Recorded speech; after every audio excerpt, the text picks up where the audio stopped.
Hello and welcome to tonight's ghostly tale. Tonight's ghostly tale comes from near Hexham, where there used to be a castle called Horton Castle, which was about 4 miles away from Hexham.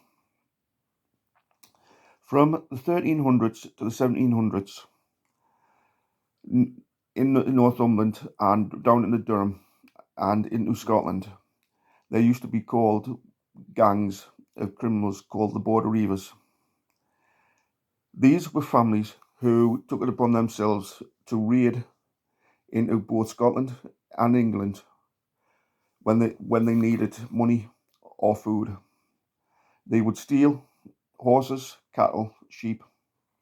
They would raid houses for money, and they would attack travellers on the roads for the ill-gotten gains. One such Reiver family was a large family by the name of Armstrong. In the 1600s, one of the clan members, Archie Armstrong, was fairly high up in the Armstrong family, and he was a Reiver around the Hexham area. Over a period of years, he had stolen well over 40 horses in the area and cattle, and had robbed and terrorised a lot of the people. At the time, 40 horses was at £10 a piece, was a lot of money. The Lord of Horton, Sir John Wirreton, took it upon himself to try and catch the Border Reivers. He set up a small army and went after the Reivers. A battle ensued, and eventually caught Archie Armstrong. He took Archie and locked him in the cells at the castle at Horton.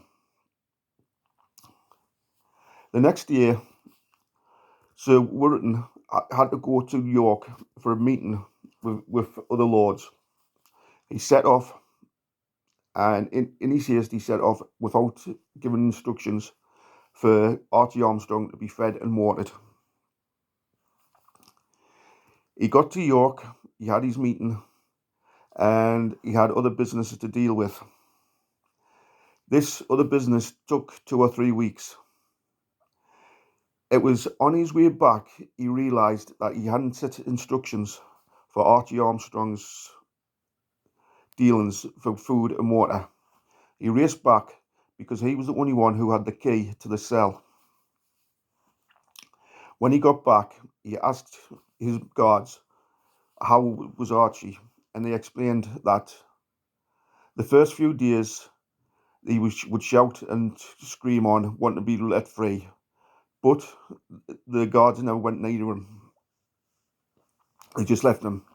He says the screams, he would carry on screaming and shouting, but over the days and then the weeks, the screams got quieter and quieter until eventually there was no more screaming.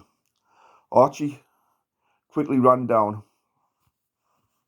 to the cell to open the door. As he opened the door, there was Archie, dead. He died of starvation. So Warren could see that Archie had tried to save himself from starvation, and he had cut his leg off. He had cut parts of his leg off to try and eat his leg to stop from starving, but this was to no avail.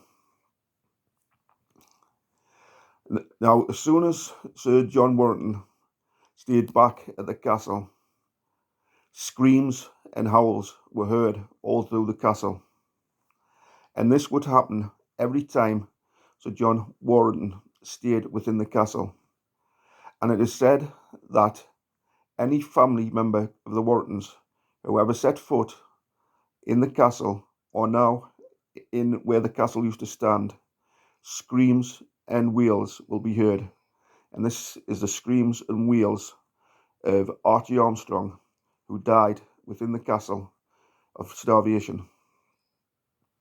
Villagers around Horton have said that When any member of the Warrington family have stayed at the castle, they can hear the screams coming from the castle of tortured souls. I hope you enjoyed this little tale.